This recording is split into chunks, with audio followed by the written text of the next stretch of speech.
Sois béni au nom de Jésus. Nous allons parler sur la chair et l'esprit. Personne ne peut faire la volonté de Dieu sans le Saint-Esprit. Personne. En fait, le but de l'évangile de Jésus, c'est de venir donner de son esprit au monde. Vous voyez Paul persécutait les frères quand il n'avait pas encore reçu le Saint-Esprit. C'est quand le Saint-Esprit est descendu sur lui, il est allé témoigner aux Juifs. Donc tu ne peux pas obéir à Dieu ou faire la volonté de Dieu sans le Saint-Esprit. Tu ne peux pas être agréable à Dieu sans son esprit. C'est impossible.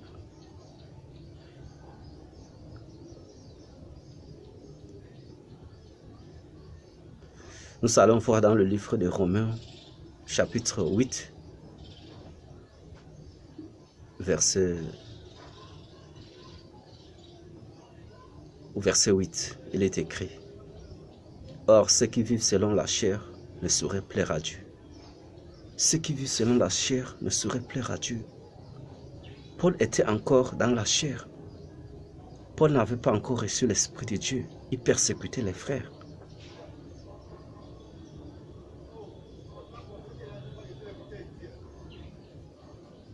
Sans l'Esprit de Dieu, tu ne peux pas faire la volonté de Dieu ou lui être agréable.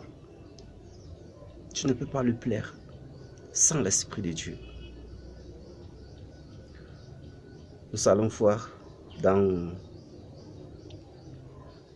toujours dans le même chapitre de Romains 8, au verset 13. Il est écrit: Si vous vivez selon la chair, vous mourrez. Mais si par l'Esprit, vous faites mourir les actions du corps, vous vivrez.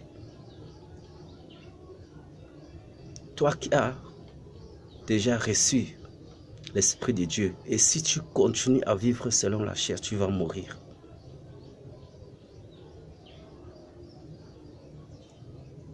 Tu vas mourir parce que la chair donne la mort, mais l'Esprit donne la vie, la paix. Il dit, mais si par l'Esprit vous faites mourir les actions du corps, si par l'Esprit vous faites mourir les actions du corps, vous vivrez. C'est la chair qui donne la vie, l'Esprit qui donne la vie, pardon. La chair ne sert de rien. Nous continuons toujours au verset 14, dans le même chapitre, au verset 14. Car tous ceux qui sont conduits par l'Esprit de Dieu sont fils de Dieu. Tous ceux. Au verset 14. Tous ceux qui sont conduits par l'Esprit de Dieu sont fils de Dieu. Il parle de l'Esprit.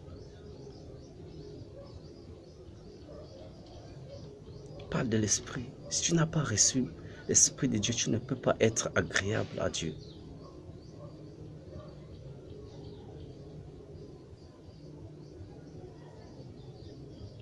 Nous continuons toujours dans le même chapitre de Romains 8, verset 16. Il est écrit: L'Esprit lui-même rend témoignage à notre esprit que nous sommes enfants de Dieu. L'Esprit lui-même rend témoignage à notre esprit que nous sommes enfants de Dieu. Tu es enfant de Dieu. C'est l'Esprit qui rend témoignage à ton esprit que tu es enfant de Dieu. Il nous a libérés de la condamnation d'Adam qui a péché dans le jardin d'Éden, et il a fait de toi enfant de Dieu, l'Esprit de Dieu. C'est ça le but de l'évangile de Jésus, afin de te donner de son esprit, afin que tu deviens enfant de Dieu, afin que tu deviens enfant de Dieu, l'Esprit de Dieu. À travers l'Esprit de Dieu, tu peux lui être agréable. Okay. Merci et que le Seigneur te bénisse. Au nom de Jésus. À la prochaine.